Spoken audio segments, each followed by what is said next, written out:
Thankfully there wasn't a soul on the street as we exited the house and got in the car.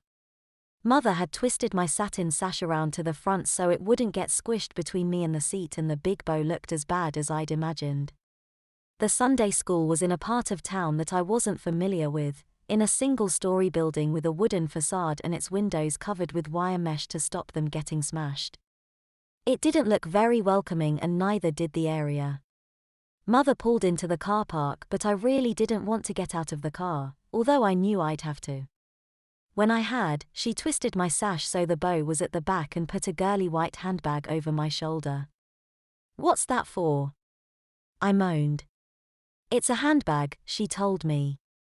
"Your dress doesn't have any pockets, so you need a bag," she said, before taking me inside. I gulp as I'm faced with 10 or 12 other kids, all wearing white dresses with either white tights, knee or ankle socks, and each carrying a white handbag. Their dresses weren't identical, but they were similar, and all of them bore a miserable expression on their faces. A grown-up approached and Mother introduced herself. "You need to go in the other entrance, out the door, to the left, round the side, there'll be a queue," the woman told us, so out we went, following her directions around the building where a queue of about 5 kids waited with a parent or guardian. Mother made small talk with the adult nearest, about the weather mostly. The queue didn't move very quickly, in fact we shuffled forward a couple of feet every 5 minutes. Mother checked her watch and said I'd be late at this rate as it's already 5 to 8. When we finally got to the front of the queue, I was asked my name and taken into a small room. Mother followed. A buxom lady with a stern expression looked me up and down. She asked if it was my first time and I nodded.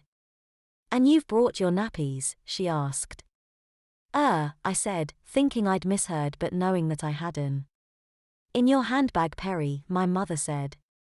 It never crossed my mind to look inside the bag, and when I did, there inside was several factory-folded disposable nappies.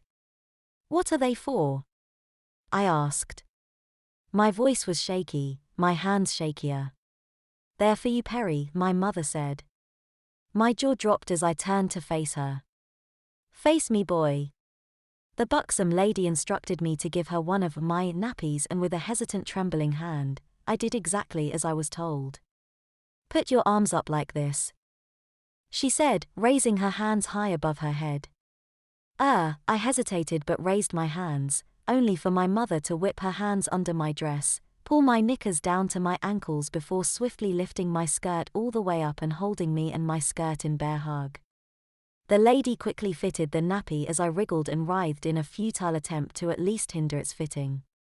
My knickers were pulled up over the nappy, or so I thought. In the scuffle, they'd dropped off my ankles and lay discarded on the floor. My mother let go of me and told me to put my knickers back on. The buxom lady picked them up and handed them to me. "Put them on, Perry," my mother repeated. "Unless you don't want to cover your nappy." "Why do I have to wear a nappy?" I whined. "I'm 11. "The same reason you have to wear a dress, it's the rules," my mother replied. "I don't make them. I don't necessarily like them either, but like you, I have to abide by them," she said.